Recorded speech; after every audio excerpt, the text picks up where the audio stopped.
3 tahun sejak invasi besar Rusia ke Ukraina dimulai, perang ini belum berakhir. Tidak ada kemenangan cepat, tidak ada penyelesaian diplomatik yang nyata. Yang ada hanyalah perang yang panjang, menekan, dan semakin kompleks. Di bulan Oktober 2025, garis depan masih aktif. Rusia terus menekan, sementara Ukraina berusaha bertahan dengan dukungan luar yang semakin terbatas. Situasi di medan perang, ekonomi, dan diplomasi kini menunjukkan bahwa konflik ini telah berubah bentuk dari perang wilayah menjadi perang ketahanan.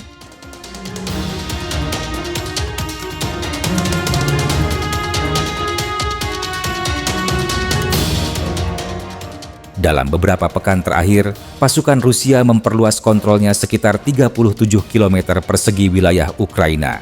Kini, sekitar 19% wilayah Ukraina berada di bawah kendali Rusia. Pertempuran utama terjadi di sekitar Pokrovsk, Kostiantynivka, Liman, dan Kupiansk. Serangan Rusia berfokus pada jalur logistik dan infrastruktur energi.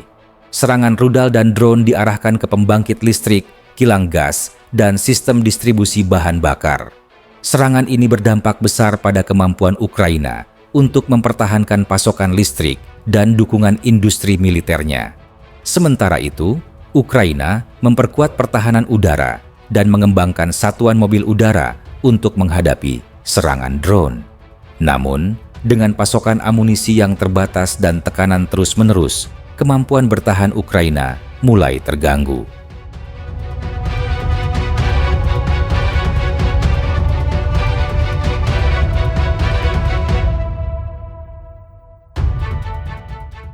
Rusia mengandalkan kombinasi sistem senjata konvensional dan modern.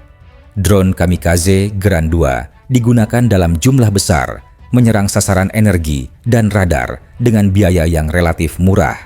Rudal jelajah kaliber dan rudal balistik Iskander-M digunakan untuk serangan jarak jauh, sementara rudal hipersonik Kinzhal diarahkan ke target yang lebih strategis.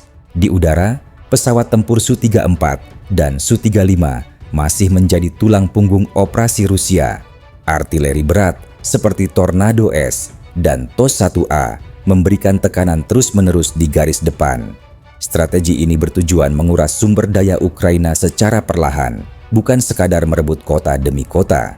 Bagi Moskow, perang ini bukan lagi tentang kecepatan, tetapi tentang waktu. Rusia berusaha membuat Ukraina lelah, sambil menunggu kelelahan politik muncul di Eropa dan Amerika Serikat.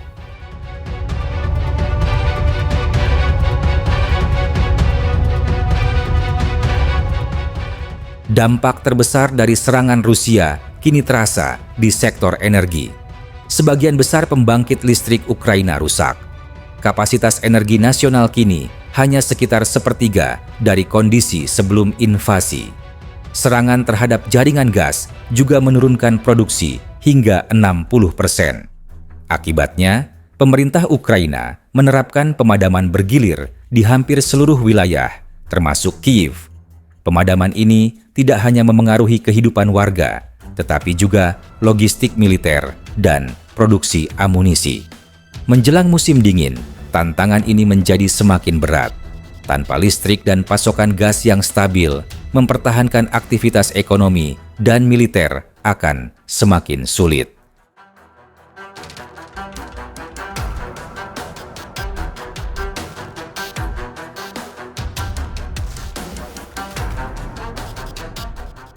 Ekonomi Ukraina kini sepenuhnya berorientasi pada perang. Sekitar 40% anggaran nasional digunakan untuk pertahanan. Defisit fiskal mencapai hampir 20% dari PDB jika tanpa bantuan luar. Produksi industri sipil menurun, tetapi sektor militer terus tumbuh. Bantuan internasional, terutama dari Uni Eropa dan Amerika Serikat, menjadi tulang punggung keuangan negara. Namun, tekanan politik di negara-negara donor membuat bantuan itu mulai melambat. Dari sisi sosial, jutaan warga masih menjadi pengungsi internal. Lembaga kemanusiaan memperingatkan bahwa musim dingin ini bisa menjadi salah satu periode paling berat sejak perang dimulai.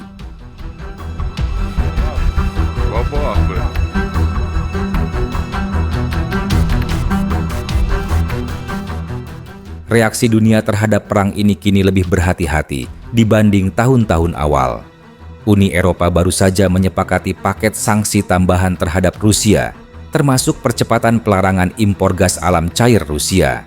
Selain itu, ada rencana memanfaatkan aset Rusia yang dibekukan, sekitar 140 miliar euro, untuk membeli senjata bagi Ukraina. Namun, kesatuan politik di Eropa tidak sepenuhnya solid. Beberapa negara masih menolak langkah yang bisa mengguncang perekonomiannya. Amerika Serikat, di bawah pemerintahan baru, mengambil pendekatan yang lebih pragmatis.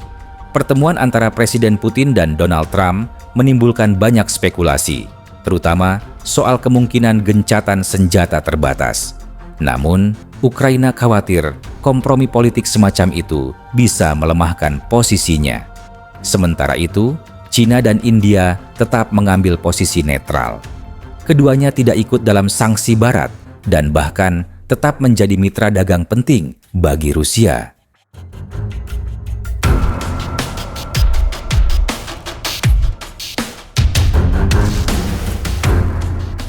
Meski menghadapi sanksi internasional, ekonomi Rusia menunjukkan ketahanan yang cukup tinggi.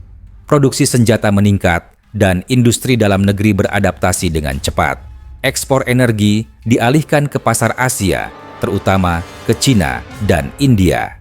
Namun, biaya perang tetap besar.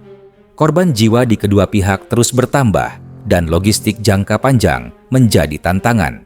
Moskow tampaknya yakin bahwa strategi perang jangka panjang akan memaksa Ukraina dan sekutunya pada negosiasi dalam posisi yang lebih lemah.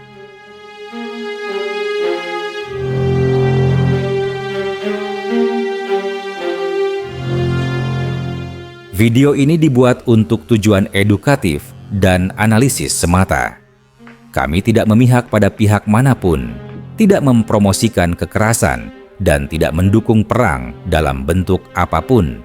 Semua informasi yang disajikan bersumber dari laporan terbuka dan analisis geopolitik yang tersedia untuk publik.